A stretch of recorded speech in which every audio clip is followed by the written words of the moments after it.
Welcome to Coffee Chat. Thank you so much for having me. I'm so excited that you're here. I'm so glad that we could finally make this work. Me too. Yes, we have busy schedules, both of us. Yeah, for sure. For those that don't know you, could you give a little background on how you got to this point in your career? Yeah. So it all started as a little girl. I was absolutely mesmerized by musicals, and my grandmother took me to watch one, and I was actually able to. They announced that they were doing auditions for their next one, and I convinced my parents to let me audition. I was only 4.5 years old. I was too young to audition, but somehow I ended up auditioning and getting the part, and I performed in musicals for almost a decade after that. Mhm. And then I went on to one of the actors I performed with in the musicals. We submitted for a singing and songwriting competition, Oh, wow. and yeah, and we ended up winning that competition, and we represented Norway in Junior Eurovision Song Contest. Yeah. And after that, I went on to releasing an album, singles. I started doing more film and TV work as an actor. And yeah, that's kind of how it all started in musicals. Interesting. And you're not originally from Canada, correct? You're from Norway. Yes, I'm from Norway. That's right. I moved to Canada. It's been about four years Yeah. since 4 years ago. Yeah. Did you find a difference in the entertainment industries from there to here? Or was it a smooth transition? Well, there's obviously some differences, and here everything is bigger and there's more happening. So there certainly was some differences, and for instance, in Norway, you don't necessarily have to have an agent. You work very closely with casting directors, while here, for instance, there's that in between you and the casting directors is the agent. So it's a different kind of dynamic. That's really interesting. Are you pro morning routine or nay morning routine? Because there's like all this buzz about morning routines lately, right? Because we're in the new year and there are some people that tell you that you need a morning routine to be successful. And there are some people that are like, you don't need one, you just need to be consistent in what you do. Yeah, I am very pro morning routine, Okay. but I don't believe that you can't be successful without having a morning routine. Yeah. And I think you're very right in what you're saying. It's all about consistency and taking consistent action. But for me personally, having a morning routine is something that I feel really helps me throughout the day. It sets me up, it aligns me, and it really kind of lets me start my day in the best way for me. And it's it's basically I do the same thing, the same routine every morning. I have celery juice. I meditate for about 15 minutes, Mhm. and then I do a yoga Pilates session just to get everything started and running, and it makes you feel great with the endorphins and for clarity and everything. Yeah. So that's how I start my day. Are you like an early morning person or like are you relatively like normal time for getting up? I love to go to bed super early. I love to get up early. But I would say around like 6, sometimes like 7, it depends. But I love getting started with my day. It feels like I have, a head start when I get up early. And Yeah. I love those morning hours. I feel that's when I'm most productive, and I really treasure those. Yeah, I can appreciate that. I can't do 6 a.m. anymore because I go to bed so late because I work sometimes after the kids go to sleep. But like I try and Mhm. get up by like 7, but sometimes I sleep in, but I find like on the mornings that I sleep in, I feel like half my day's gone, right? And you feel rushed, right? Like you don't have like that calmness where if you had gotten up at like the 7 a.m. time that you're used to, that you feel like more productive. So I understand that totally. I feel the same way. If I do sleep in for whatever reason, it's like, oh my gosh, the whole day is gone. Right? What was your favorite role to play so far and why? Yeah, that's a hard question. I have a few favorites, and I feel like it would be almost impossible to choose one. But I can mention one that has been, significant. It had significant impact on me and my career. In Norway, we have this Scandinavia. It's like Scandinavia's longest running soap opera, and the whole of Norway was watching, and especially my grandparents. They are die-hard fans of this show. And as a little girl, I guess I always kind of looked up to that show and the actors on it, and always dreamed of being on it. And one day, when I was a little bit older, I got a call from the show and they offered me a part. And it was such a magical experience.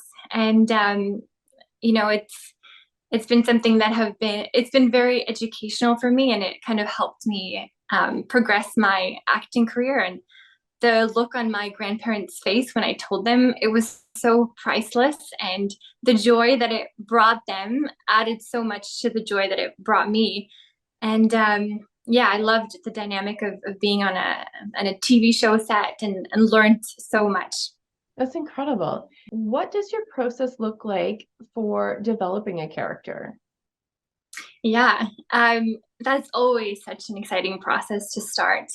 And I think it all comes down to, obviously, first of all, reading the script thoroughly and over, and really trying to peel back the layers of the character, and finding their truth. What motivates them? What do they want? What do they need? And not just that, but going back and finding their backstory and discovering, why they are who they are today, and what have they done that has led them up to this point of the movie. So not just finding the character's journey throughout the script, but the journey before. And I think it's very important to, in the work of doing this, never judging your character. There's always a reason why people do what they do, and trying to understand their actions and justify them as they do when they're doing the actions. And I think it's important to, have conversations with the director, make your own interpretations. I like to write, I'll, journal about who I believe this character is, and write out their backstory. And that's very helpful to me. And just finding some common ground, you're trying to merge yourself with the character, and finding those similarities, and trying to draw from your own experiences to be able to kind of understand and reflect their experiences. Have you ever found a character that you had trouble doing that process for, like a character that you wouldn't normally play, or somebody that goes against maybe your beliefs or ideals, that was harder to do character development on? Of course. And I think that's kind of the reason why we have to try to understand their actions, and not judge them for it, and go deeper and find out why are they doing this. For maybe it's something that happened to them in the past. For me, I've actually found most of my parts relatively easy in the way that I can relate to them, and I haven't yet played someone who's extremely bad, but I would love to do that. But yeah. What advice would you give to your younger self? I would say, don't worry so much. Know your worth, and yeah, just keep doing your best. Everything's going to work out just fine. Knowing when to leave relationship, if it's personal or professional, I think that's important. And just not comparing yourself to others. Embrace your uniqueness and your journey. Everyone's so different, and we're all on our unique paths in lives. Yeah, I love that last part too, because I know so many people who start to change their identities to try and please people, and I feel it's a maturity thing where we learn as we get older that that's not the case, and you can't please everyone, and you should be yourself and you attract the right people when you are yourself. But I feel when we're younger, because we haven't had that life experience, that becomes a harder thing to do, and it affects so many people in a negative way, I find, when they start buying into other people's perceptions of them. Mm-hmm. No, Yeah. I think that's so true. And the Yeah. more sure that you are within yourself, and the better that you know yourself and respect and love yourself, Mm. you stand much more firmly in that energy, and what other people are saying or doing won't have as big as an effect. Do you have any advice for anyone who's looking to get into acting? Yeah. Well, first of all, you have to really want it. You have to be sure that, the passion that you have is strong enough, because it is a very tough industry to get into. And, mentally, you have to, I think, work on your mental health. There's going to be a lot of rejection, and a lot of frustrations, just being an actor in the industry, and all the things that we have to deal with, the competition and auditions, rejections, and all the things. And so taking good care of your mental health in that process is huge. And then, as you're starting out, you really want to do training, you want to get good headshots. You want to work for free if you have to get experience, something to put on your resume. You want to put together a show reel, and your headshots and your show reel and your resume is your selling point. So really trying to optimize those three and putting together that package, and doing your research and submitting that to some agents that you think could be a good fit for you. Yeah, I know a lot of times we give this advice to people, and then if you're not in the right headspace doing the mental work, right, you can let some of that stuff hold you back. Where Mm-hmm. I feel like sometimes it's okay to not have everything set before you start submitting. So like if you don't have professional headshots yet and a role comes up tomorrow that you think you'd be perfect for, like I feel like don't let the fact that you don't have a professional headshot yet hold you back. Go and take a photo with like your iPhone or your Android. That's the best you can do, like proper lighting, make sure like you're done well and submit with that.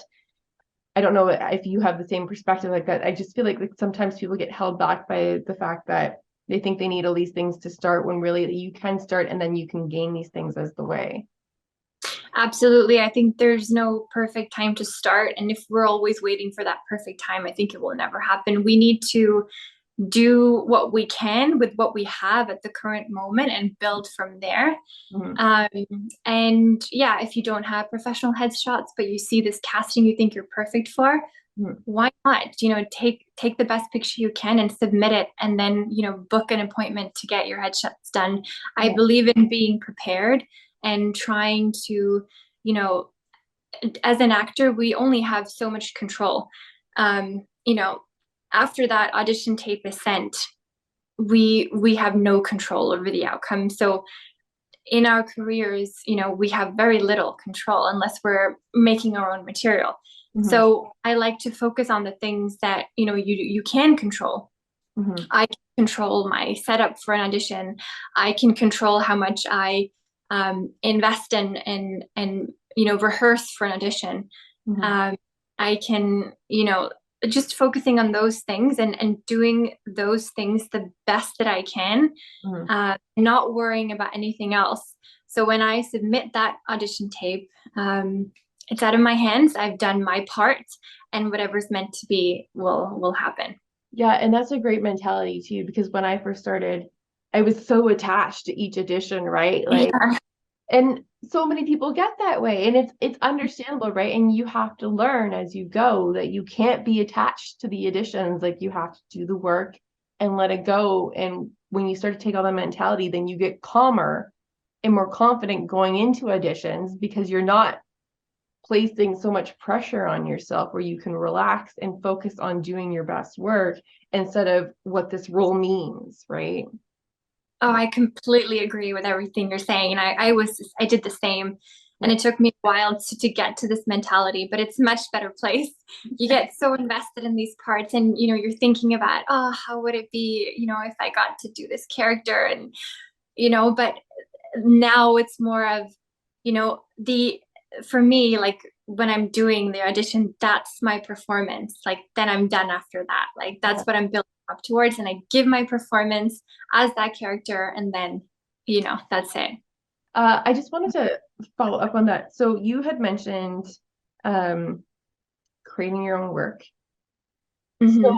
what's your perspective on that? Because I've started doing this, right?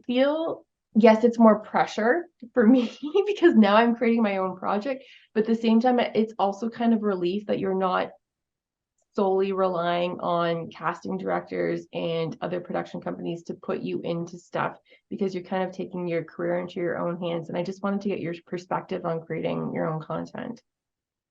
I think that's always a great idea. And you inspire me for doing that. And I think, that comes back to the part of us as actors taking back more control and not waiting around for the right part and creating our own opportunities in anything in life is very important. And I think in addition to that, it only makes us better actors to understand the different aspects of filmmaking. And so, I truly believe in creating your own materials for many reasons. And while you're doing that, also submitting and doing all the things that you were doing before with your agent, etc. But kind of doing those two things together, I think is very empowering and positive for an actor's career. This is a loaded question. Where do you see yourself in 5 years from now? Or do you have any big goals in mind? Yeah, well, career-wise, I want to keep, doing projects that really inspire me, that speak to me, and that I feel can add something to the world and the viewers. As we just talked about, I also want to produce more of my own work. Amazing. And, just helping and inspiring actors along the way. I think it's important to give back and to you know, whatever I can help someone with, I want to do that. That's incredible. I love that. Is there any like specific causes you're into right now? I believe I remember reading that you used to help at the food bank or like a kitchen of some sort. Is that correct? Yes, I volunteer at a food bank, and I love doing that. It's almost like a selfish act because it feels so rewarding to do it. And we did for Christmas, was involved in like a we got together or giving gifts to teenage girls. So I'm always trying to kind of get into different volunteer projects, and I think that's very important, and it also feels really good for the soul. Of course, yeah, that's amazing. I love that. I'm very big into helping with food insecurity as well as homelessness right now.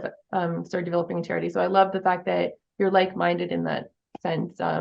And it is super rewarding. And yes, it is kind of selfish because it makes you feel good, but at the same time, you're helping so many people with what you're doing, and that's incredible. So, Absolutely. yeah. If everyone did more of that, the world would just be a better place. Oh, for sure. And I'd like to think that this good still outweighs the bad on our planet, even though we see so many horrible things on the news, that there's still so many incredible good people. And I love that there's social media uh, platforms and accounts now that are just dedicated to the good news, just start highlighting that more, which then if people start seeing that more, that it encourages other people to do the same. So Exactly. And I found that, if, I'm doing volunteering, I do like to post that and say my story, because what happens is a lot of people start asking me, where is this food bank? How are you volunteering? And I can tell them, you can come here, you can do this, because you're inspiring other people to do the same. yeah. So I think it's important to share it, to get more people, interested and inspired and involved. Yeah, and I feel when we're in the public eye, it's kind of a responsibility of us to do those things. And I know you get like naysayers going, "Oh my gosh, you're like an actor. What do you know about this?" And I hate those trolls. But at the same time, if I'm highlighting something I'm helping with, I'm not doing it for a selfish reason. I'm doing it to show you potentially what you could be doing right now to help the world, right? I'm not trying to toot my own horn. I'm not trying to make this a me thing. I'm just literally posting it and showing you that this is something that you could help with and inspire you possibly to do the same thing, like you were saying, right? Absolutely. And I also, what you said about like, or you're just an actor, what do you know? Yeah. It's like, we're not just an actor. Someone is like, Thank you. people are so much, yeah, people are so much more than their title. And I think that's important to realize because, you know, yeah, you can be an actor, but you are so many more things and you have so many more layers. And just not letting ourselves or others define us so much by that one title. Yeah. And what are some of the projects you've worked on recently, Charlotte? I might know one of them. I might have seen you, you know? Yeah, maybe because we worked on it together. Maybe. Yeah. Well, yeah, that was in fall last year. I had the role of Maggie Klassen, which is a suburban mom who from a small town who is haunted by her past. And it's an action-packed thriller called Cry of Silence.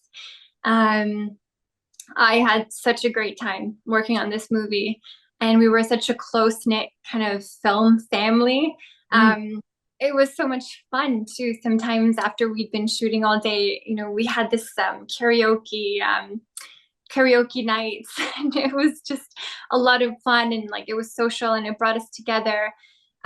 Very talented cast and crew, including yourself. I had a great time working with you, and yeah, I'm really excited to see the results, and loved working with Alan Cool, the director. Well, amazing. Yeah.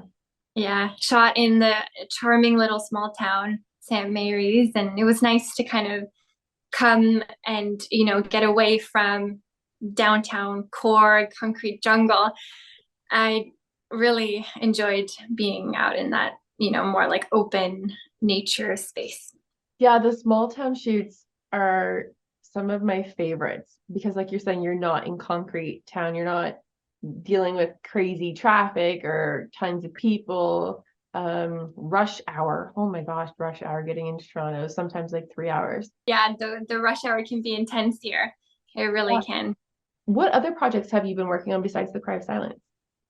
Yeah, so in spring last year, I did a romantic drama. It was the first time I got to experience a bit of Nollywood, which is the Nigerian film industry.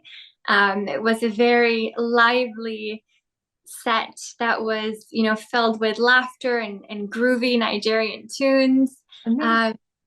It was a lot of fun, and I played Aria McDonald. She's a very determined and ambitious documentarian. It's a really sweet and captivating love story that takes place in both Lagos, Nigeria, and Toronto, and it kind of, in a beautiful way, brings the best of those worlds together. It sounds amazing. Is it out, Yeah, or is it coming out soon? it's coming out this year, and it's called Finding Odera, and it's directed by Charles Daysh. Okay. And so did you get to go? Did you travel for it or did you just do the Toronto portion of it? All of my scenes were in Toronto. Unfortunately, not able to. I would have loved to go to Lagos and shot some scenes. But a few of the other actors and most of the crew were in both places. That's incredible. I love the movies where you get to have those different parts of the world shown because I find it makes it so much interesting. Absolutely. And you learn so much too about other cultures, and Yeah, it's really insightful. that's really interesting. I'm trying to explore, or I will be exploring a cultural aspect on Trickle and Flow because I find that on TV shows we want to see people and we want to see situations that we can relate to, right? Or people want to see situations they can relate to and people they can relate to. So by bringing in these cultural aspects, it opens up our world so much more for somebody who doesn't necessarily come from that culture to learn about that culture, and for people from that culture to relate to the people on the screen. I absolutely agree. It is so important to show, you know, different aspects of the world and of people, and yeah, showing diversity in every way. It's very important. Where can people keep up to date with your projects or connect with you? For example, your social medias. Do you have a website, or do you have a preferred platform that you like to connect with people on? Yeah, you can connect with me on Instagram and YouTube under just my name, Charlot Daysh. And you can also visit my website, charlotdaysh.com. Put all those links below this video and go and click on the links below to follow Charlotte. Is there anything else you would like to leave people with? I think just in general, whatever you're doing in life, just, you know, doing your best with what you have and building from there. Being true to yourself. And as cliche as it sounds, you do have to believe in yourself. I think that we will never outperform who we believe ourselves to be. I think that's really great advice. Charlotte, thank you so much for joining me today on Coffee Chat. This has been a true pleasure, and I'm so glad we were able to actually connect and get this on the books. Thank you so much, Jen. This was really lovely.